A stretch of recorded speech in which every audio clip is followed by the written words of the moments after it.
Alright, let's get started. Number 10. Titan, the moon that makes chemistry. In 1980, Voyager 1 flew past Saturn and uncovered something no one had fully understood. It was a moon shrouded in such a thick orange haze that even Voyager's instruments struggled to see inside. Scientists had suspected that Titan was a strange place, but they had no idea just how fascinating it really was. They expected a thin, cold layer of gas over an ordinary surface. Instead, they found a nitrogen-rich atmosphere that was denser than Earth's, exerting a pressure 1.5 times our surface pressure and enveloping a world with an average temperature of minus 179 degrees Celsius. At that temperature, water ice is as hard and durable as rock. What makes Titan so strange is that it has weather, not in a figurative sense. Real rain, rivers, lakes, and seas. Not liquid water. Methane and ethane, hydrocarbons that remain liquid in Titan's extreme cold, accumulate in massive seas near the poles, and circulate in the atmosphere just as water does on Earth. Titan is the only place in the solar system, outside of Earth, where liquid remains stable on the surface. Complex organic molecules called tholins rain down from the sky onto frozen water ice dunes. The building blocks of something, we don't yet know what, are coming together on their own in slow motion. NASA's Dragonfly mission will launch in 2027 and arrive around 2034. It will land on a world where chemistry is actively at work. The question that will take decades to answer is whether that process is turning into biology, or is in the process of doing so. Episode 9. Europa, an ocean buried beneath the ice. In 1995, NASA's Galileo spacecraft entered Jupiter's orbit and turned everything scientists thought they knew about potential habitats for life on its head. Europa had long been viewed as a frozen enigma. Then Galileo's magnetometer data revealed something hidden beneath the ice that completely changed the question. There, below, was a liquid ocean, massive, global, warm enough not to freeze, not because of sunlight, but because Jupiter's immense tidal forces compress and stretch Europa's interior. This generates heat that has kept the ocean liquid for billions of years, completely independent of the sun. Europa is 628 million kilometers from the sun and receives only 4% of the light that Earth does. According to the old model, Europa should have died long ago. It was thought that this ocean was twice the total volume of all the oceans on Earth. It is trapped beneath an ice shell approximately 29 kilometers thick. In 2013 and again in 2016, the Hubble Space Telescope detected clouds of water vapor emerging from within the ice. This material from the ocean briefly interacted with space. The surface is deadly. Jupiter's radiation reaches approximately 540 rem per day. A lethal dose for humans is around 300 rem in total. NASA's Europa Clipper spacecraft, launched in October 2024, is currently en route to Jupiter and is expected to arrive around 2030. It will perform approximately 50 close flybys and reveal the most detailed picture yet of Europa's habitability. The most promising ocean in the solar system lies buried beneath the ice in one of the highest radiation environments we've ever attempted to study. The potential answer waiting beneath is worth every penny spent. Number 8. Callisto, the moon nobody talks about. While scientists focus on Europa's subsurface ocean and Titan's organic chemistry, this quieter moon in the Jovian system quietly makes the case for human presence in the outer solar system, an argument that's often overlooked. Callisto doesn't make a splash. There's no active geological activity, no geysers, no dramatic surface features. What it does have, however, is something rarer and far more valuable in the long run: safety. All other candidates around Jupiter pose a radiation problem. Europa's surface emits a lethal dose of radiation in a single day. Callisto orbits 1.88 million kilometers from Jupiter, just beyond the planet's main radiation belt, and is exposed to a radiation dose approximately 300 times lower than that of Europa. For a species that evolved under Earth's magnetic field and thick atmosphere, this distinction is no trivial detail. It is everything. Callisto has a diameter of 4,821 kilometers. This is close to the size of Mercury. Surface gravity is approximately 12.6% of Earth's. The presence of water ice on its surface has been confirmed. An ocean is believed to exist beneath the surface. NASA studies have explicitly identified Callisto as a potential base for exploring the broader Jupiter system. China's Tianwen-4 mission, planned for around 2030, aims to enter Callisto's orbit. It would be the first spacecraft to do so. The geological tranquility that makes Callisto seem ordinary is, paradoxically, its greatest asset. There is no volcanic activity. There are no tidal stresses fracturing the crust. There is only a vast, stable, ancient surface situated on the edge of one of the solar system's most dynamic systems. There is something unsettling about this world, patient, cold, and unusually hospitable to life, that seems to be simply waiting. Number 7. Ganymede, The moon with its own magnetic field. On March 12, 2015, scientists analyzing Hubble data made such an unexpected discovery that it momentarily stunned planetary scientists. The auroras over Ganymede were dancing, not in the same way as Earth's auroras, but in a unique pattern that could only mean one thing. Ganymede was generating its own magnetic field. No other moon in the solar system has a magnetic field. Earth's magnetosphere exists thanks to its molten iron core acting as a dynamo. Mars lost its magnetic field billions of years ago, along with most of its atmosphere. The fact that Ganymede, with a diameter of 5,268 kilometers and larger than the planet Mercury, maintains an active magnetic field makes it truly extraordinary. This field is weak. It is too weak on its own to completely deflect Jupiter's radiation, but it exists, and it changes what is theoretically possible. Beneath Ganymede's icy crust, a salty water ocean is believed to exist. A 2015 study suggested that this ocean could contain more water than all the water found on Earth's surface. Surface gravity is about 14.6% of Earth's gravity. The ESA's JUICE spacecraft, launched in April 2023, is scheduled to enter a special orbit around Ganymede in 2034. This will be the first spacecraft to enter the orbit of a moon other than our own. Ganymede has a magnetic field, a possible ocean, and more water than Earth. The question isn't whether it will capture our attention. The question is why it has received so little interest for so long. Number 6. The Moon. The base. We already know how to build. On July 20th, 1969, Neil Armstrong stepped onto the lunar surface. What is far less discussed is that more than 55 years later, with every technological advance imaginable in between, no human being has returned. Not because the moon is impossible to reach. It takes 3 days. Not because we lack the knowledge. 12 astronauts have already walked its surface. We simply chose not to go back. That choice becomes harder to justify the more you understand what we know now. The Apollo missions had no confirmed water. In 2009, NASA's LCROSS mission slammed a spent rocket stage into the permanently shadowed Cabeus crater near the lunar South Pole and watched what came up. Water ice. At least 600 million metric tons of it, frozen in craters that have not seen sunlight in billions of years. Water means drinking water. Water means oxygen to breathe. Water means hydrogen for rocket fuel. The moon becomes not just a destination but a refueling depot, a staging post for the entire solar system, sitting 3 days from Earth at 16.5% of our surface gravity. NASA's Artemis program is targeting a crewed lunar landing with a stated goal of sustained human presence. The lunar South Pole, confirmed ice, permanently illuminated ridgelines for solar power, is the target. The moon is the only world on this list where the technology to establish a human presence exists right now without any major breakthroughs required. We have the rockets. We have the knowledge. The only remaining question is whether we actually intend to use what we have already built. Number 5. Venus, the habitable zone we refuse to look at. In the early 20th century, Venus was largely seen as Earth's hope, a warm, cloud-shrouded twin that might harbor forests beneath its cloud-covered sky. Then, in December 1962, Mariner 2 transmitted data from Venus's surface. Surface temperature, 465 degrees Celsius.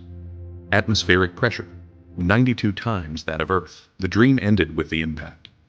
What took decades to understand was that scientists had been looking at the wrong altitude. Venus's surface is like hell, hot enough to melt lead, crushed by a pressure equivalent to being 900 meters underwater, enshrouded in sulfuric acid clouds. But 50 to 60 kilometers above that surface, something extraordinary is happening.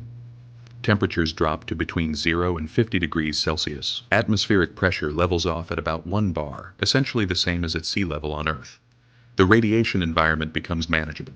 By any measure, this is the most Earth-like environment in the solar system outside of Earth, and we spent 60 years defining Venus entirely by its surface. In September 2020, astronomer Jane Greaves published a paper stating that phosphine had been detected in Venus's atmosphere. Phosphine is a gas associated with biological processes on Earth. This finding has not yet been scientifically resolved. However, it raised a significant question that remains unanswered.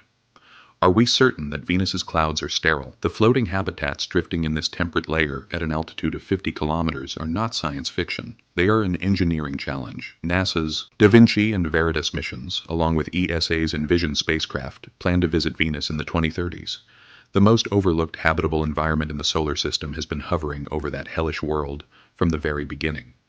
We just didn't want to look up. 4th place, Mars. Fantasy and reality. On July 4, 1997, the Mars Pathfinder landed on the planet's surface and deployed Sojourner, a microwave-sized rover and the first wheeled vehicle humanity had ever used on another planet. The images that followed left a deep impression on the public's mind as proof that Mars was the next destination. Mars deserves some of this excitement. A day on Mars lasts 24 hours and 37 minutes. This is the closest to Earth's cycle among all the planets in the solar system. There is water ice at both poles. Ancient river valleys and lake beds tell the story of a warmer, wetter past. Surface gravity is 37.6% of Earth's, yet there are serious challenges that are consistently downplayed in public discourse. Mars's atmosphere is 95% carbon dioxide, and its pressure is less than 1% of Earth's. This atmosphere is unbreathable and offers virtually no protection from radiation. NASA's Curiosity rover has measured approximately 240 millisieverts per year at the surface. Earth, by comparison, emits about 1 millisievert of radiation per year. When flight time is factored in, 1.8 millisieverts per day round trip. The total approaches 1 sievert, which aligns with the acceptable career exposure limit for astronauts. Then there are the dust storms. The global dust storm of 2018 blanketed the entire planet for over 8 months and blocked sunlight from reaching anything not buried underground.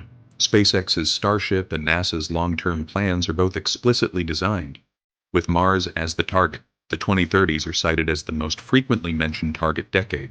Mars is not the most practical planet on this list, nor is it the safest. It is simply the planet humanity has decided to go to. Determining whether this decision is rational or romantic will require decades and hundreds of billions of dollars. Number 3. Proxima Centauri, BCEB, the closest neighbor. On August 24, 2016, the European Southern Observatory confirmed the existence of a planet orbiting Proxima Centauri, the star closest to the Sun, located 4.24 light-years away. The planet was located within its star's habitable zone. With a minimum mass of 1.07 Earth masses, the planet is likely a rocky world. It receives approximately 65% of the stellar energy that Earth receives from the Sun. On paper, it is the second closest thing to Earth that astronomers have found so far. However, significant and likely fatal challenges exist.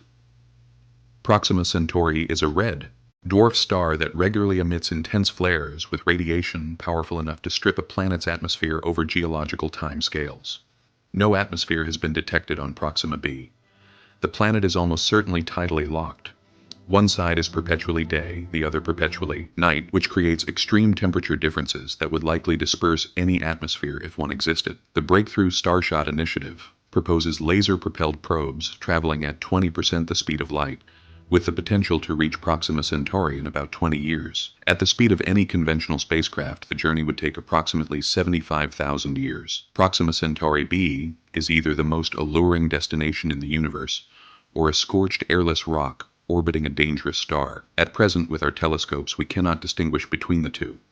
And this uncertainty, the fact that our nearest stellar neighbor may host a planet whose characteristics we have yet to define, is one of the most unsettling realities of modern astronomy. No. 2. Ceres, the resource hub no one talks about. On March 6, 2015, NASA's Dawn spacecraft entered orbit around Ceres, the largest object in the asteroid belt and the only dwarf planet in the inner solar system. Dawn's discoveries have rewritten the resource map of the solar system. Bright spots were glowing from a crater. Material was rising from deep within. Scientists believe that up to 25% of Ceres's interior could consist of water ice, an amount that could exceed the total volume of fresh water on Earth. This is not just a hypothesis. Dawn's instruments confirmed deposits of sodium carbonate, consistent with salty water evaporating from an underground reservoir as recently as a few million years ago, essentially yesterday on a geological timescale. Surface gravity is only 2.9% of Earth's. This makes resource extraction mechanically much easier compared to other objects on this list. Its position between Mars and Jupiter makes it a natural hub for spacecraft transiting the solar system. Mining, fueling, resupply, building living quarters from local materials. Ceres sits at the intersection of all the logistical challenges that deep space colonization will eventually have to solve. No crewed mission to Ceres has been proposed. No space agency has announced plans to land humans there. Not a single astronaut has been assigned to this object, which possesses the richest resources in the inner solar system and boasts the best strategic location. Ceres may be remembered not as a world that captured humanity's imagination, but as a world that quietly made all other colonies possible, as a hub around which an interplanetary civilization must organize itself, whether it plans to or not. Top story: Earth 2.0. Worlds we must reach before it's too late. On July 23, 2015, NASA announced Kepler 452b, a planet orbiting a G-type star. This planet shares nearly identical characteristics with our Sun and completes 1 year in 385 days. It also orbits at a distance nearly identical to Earth's orbital distance. NASA described this planet as Earth's older and larger cousin. The entire world took notice of this news. Astronomers then began examining the details. It is believed that the surface gravity is approximately twice that of Earth's. Its star is 1.5 billion years older than our Sun and 20% brighter. This pushes the planet toward the inner limit of habitability. Its atmosphere is unknown. Its composition was controversial. Located 1,400 light-years away, it would take a spacecraft traveling at New Horizons speed 26 million years to reach it. Then, in February 2017, NASA announced TRAPPIST-1. Just 40 light-years away, 7 rocky, Earth-sized planets orbiting an extremely cold red dwarf star. 3 of them are in the habitable zone. TRAPPIST-1 0.91. Earth radii, Earth-like density, receiving 60% of the Sun's energy, is the most intriguing. It is the planet most similar to Earth discovered in a system close enough to reach within a human lifetime. The James Webb Space Telescope has already begun analyzing TRAPPIST-1's planets. Initial results have not confirmed the presence of an atmosphere on TRAPPIST-1e, but they have not ruled out the possibility either. The search is currently ongoing in real time. What the complete catalog of discovered exoplanets reveals is that Earth-sized worlds in habitable zones are not rare cosmic anomalies. They are common. There are billions of them just in the Milky Way. The question that troubles everything on this list is one that becomes more troubling than it first appears.